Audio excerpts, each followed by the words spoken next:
Hello साथियों, मैं हूँ आपका दोस्त सिकंदर और आप देख रहे हैं हिंदी यूट्यूब चैनल कृषि फसल। इस चैनल पर आप सभी का स्वागत है। अब आप देख रहे हैं इस कड़ी का 5वां एपिसोड।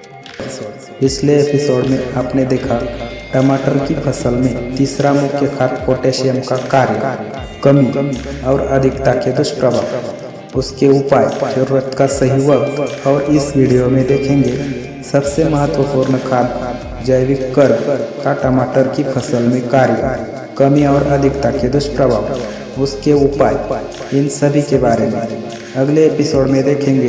टमाटर की फसल में दुय्यम खाद कैल्शियम के बारे में। तो फिर चलो शुरू करते हैं जैविक कर्ब के बारे में।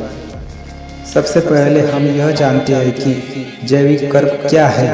जैविक कर्ब यानी ऑर्गेनिक कार्बन मिट्टी में मौजूद सभी कार्बन युक्त पदार्थों का कुल योग है।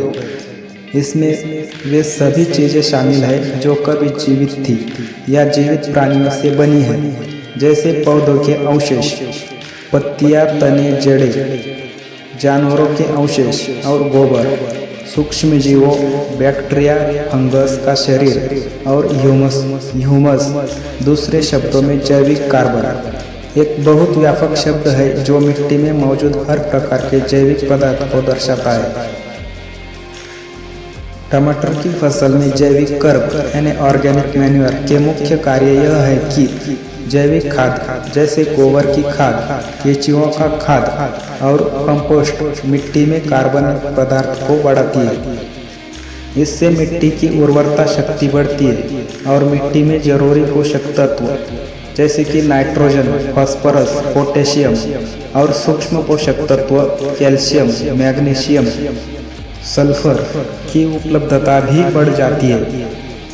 जैविक खाद पोषक तत्वों को धीरे धीरे मिट्टी में छोड़ती है। इससे पौधों को लगातार पोषण मिलता रहता है और मिट्टी में लंबे समय तक पोषक तत्व बने रहते हैं। जैविक खाद से मिट्टी भुरभुरी और नरम बनती है। इससे मिट्टी की जल धारण क्षमता और वायु संचार बेहतर होता है, जो पौधों की जड़ों के अच्छे विकास के लिए बहुत जरूरी है। जैविक खाद मिट्टी में कई तरह के लाभकारी सूक्ष्म जीवों जैसे बैक्टीरिया और केंचुआ की संख्या बढ़ाती है। ये सूक्ष्म जीव मिट्टी में पोषक तत्वों की पौधों के लिए उपलब्धता कराने में मदद करते हैं। नीम की खली जैसे जैविक खाद का उपयोग करने से फसल को कुछ बीमारियों और कीटों से बचाने में मदद मिलती है। जैविक खाद के नियमित उपयोग से टमाटर के पौधों की वृद्धि बेहतर होती है, फूल और फल अधिक आते हैं और टमाटर का स्वाद और रंग भी बेहतर होता है।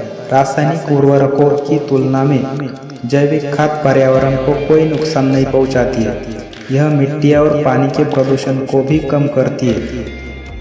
अब हम जानते हैं टमाटर की फसल में जैविक कर्ब यानी कि ऑर्गेनिक कार्बन की कमी होने से कई तरह के नकारात्मक प्रभाव पड़ते हैं, जो सीधे तौर पर फसल की सेहत, गुणवत्ता और पैदावार को नुकसान पहुंचाते हैं। जैविक कार्बन मिट्टी का सबसे महत्वपूर्ण हिस्सा है क्योंकि यह मिट्टी की संरचना और उर्वरता का आधार है। जैविक कार्बन की कमी से मिट्टी की पानी सोखने और उसे रोके रखने की क्षमता कम हो जाती है। इसके परिणाम स्वरूप कम सिंचाई में भी मिट्टी जल्दी सूख जाती है, जिससे पौधों को पर्याप्त पानी नहीं मिल पाता। मिट्टी की संरचना कठोर हो जाती है, जिससे जड़ों को पर्याप्त ऑक्सीजन नहीं मिल पाता। इससे जड़ों का विकास ठीक से नहीं हो पाता। जैविक कार्बन की कमी से मिट्टी में मौजूद पोषक तत्व नाइट्रोजन, फास्फोरस, पोटेशियम पौधों के लिए उपलब्ध नहीं हो पाते, भले ही वे मिट्टी में मौजूद हों। जैविक कार्बन की कमी से पौधे कमजोर और छोटे रह जाते हैं, उनकी वृद्धि रुक जाती है।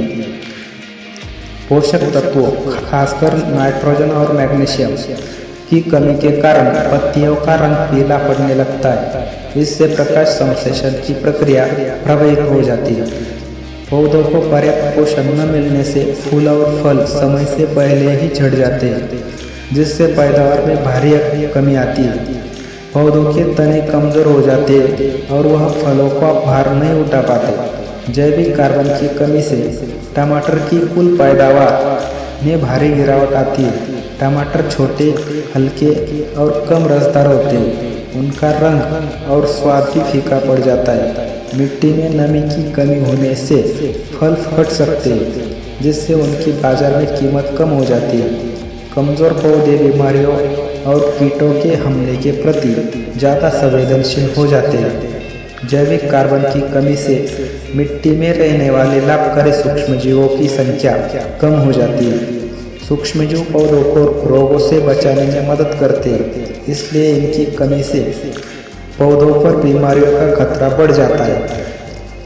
जैविक कार्बन की कमी से होने वाले प्रमुख रोग। जैविक कार्बन की कमी सीधे तौर पर किसी विशेष रोग का कारण नहीं बनती, बल्कि यह पौधों को विभिन्न रोगों के प्रति अधिक संवेदनशील बनाती है।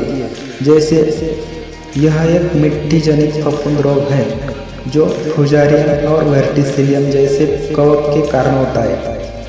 कम जैविक कार्बन वाली मिट्टी में इन कवक का प्रकोप बढ़ सकता है, जिससे पौधे मुरझाकर सूख जाते हैं। जड़ों और तने में होने वाले सड़न रोग जैसे कॉलर रॉट और डंपिंग ऑफ मिट्टी में मौजूद हानिकारक कवक के कारण होते हैं।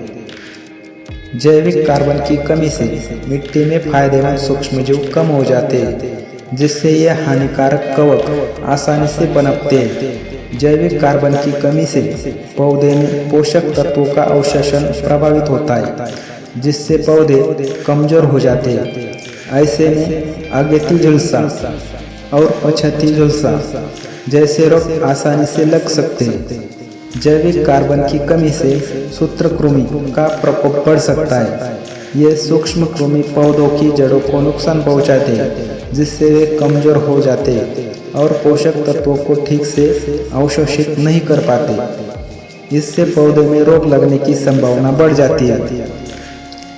एक कमजोर पौधा कई तरह के कीटों के लिए आसान शिकार बन जाता है।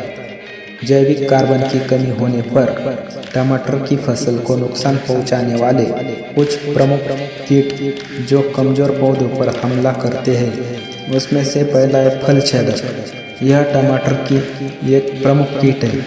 इसकी इल्लियां फलों में छेद करके उन्हें अंदर से खा जाती है, जिससे फल खराब हो जाते हैं। सफ़ेद मक्खी यह पत्तियों के नीचे रहकर उनका रस चूसती है, जिससे पत्तियां पीली पड़ जाती है और मुड़ जाती है। यह कई तरह के वायरस फैलाने का काम भी करती है। माइट ये बहुत छोटे कीट होते हैं जो पत्तियों का रस चूसते हैं, जिससे पत्तियां मुड़ जाती है और उन पर जाले बन जाते हैं। थ्रिप्स ये कीट भी पत्तियों का रस चूसते हैं, जिससे पत्तियां ऊपर की ओर मुड़कर कप जैसी हो जाती है।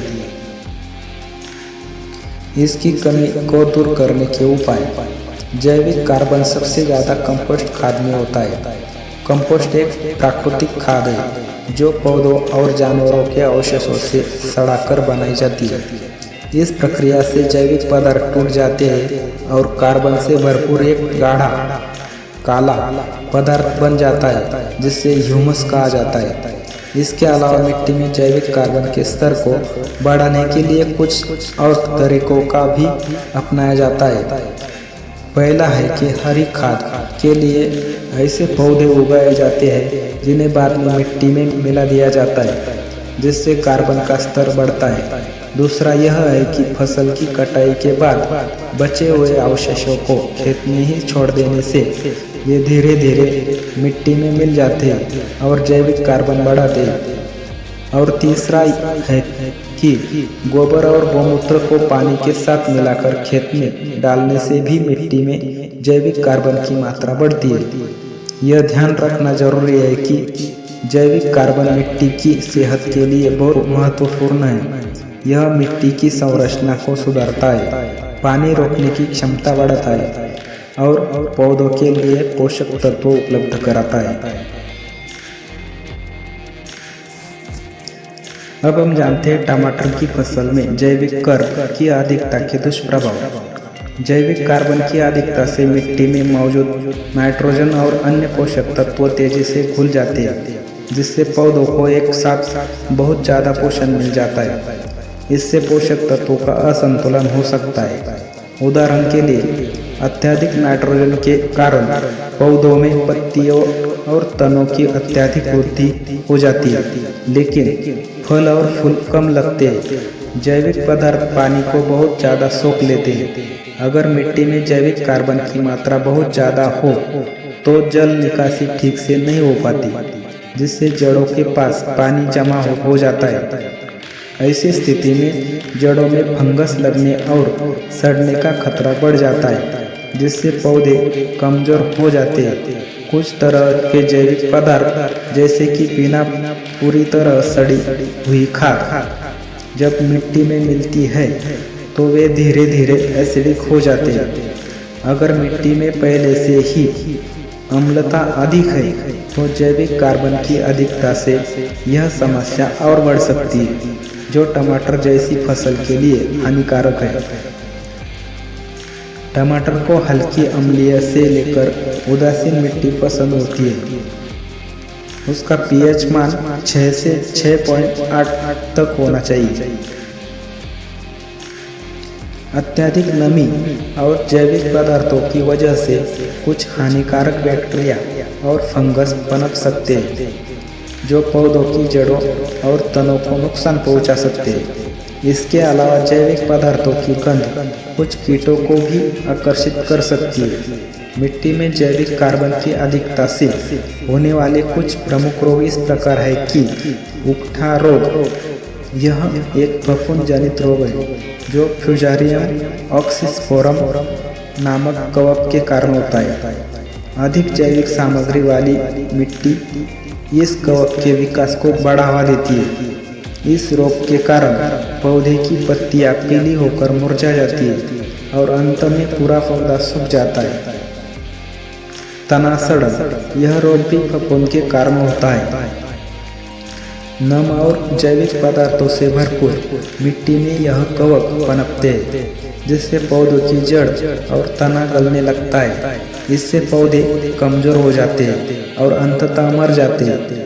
आर्द्र गलन या डंपिंग ऑफ, यह रोग नर्सरी में अधिक होता है जब मिट्टी में जैविक कार्बन और नमी ज़्यादा हो। इस रोग से पौधे के अंकुरित होने से पहले या बाद में ही तना गलने लगता है और पौधा गिर जाता है। यह पाइथियम और राइजोक्टोनिया जैसी फफूंद के कारण होता है। अर्ली ब्लाइट, यह अल्टरनेरिया सोलानी नामक फफूंद से होने वाला रोग है। मिट्टी में अधिक नमी और जैविक कचरा होने पर यह रोग तेजी से फैलता है। इसके लक्षणों में पत्तियों पर भूरे और काले धब्बे शामिल हैं, जो बाद में तने और फलों पर भी फैल जाते हैं। इसकी अधिकता कम करने के उपाय, कुछ प्रकार की जैविक खाद जैसे कि गोबर की खाद में लवण यानी नमक की मात्रा अधिक होती है। अगर इसका बहुत ज़्यादा इस्तेमाल किया जाए तो मिट्टी में नमक का संचय हो सकता है, जिससे पौधों का विकास रुक जाता है और वे सूखने लगते हैं। इन समस्याओं से बचने के लिए जैविक खाद का उपयोग हमेशा संतुलित मात्रा में करना चाहिए। मिट्टी की जांच करवाना और ज़रूरत के अनुसार ही खाद डालना सबसे अच्छा तरीका है।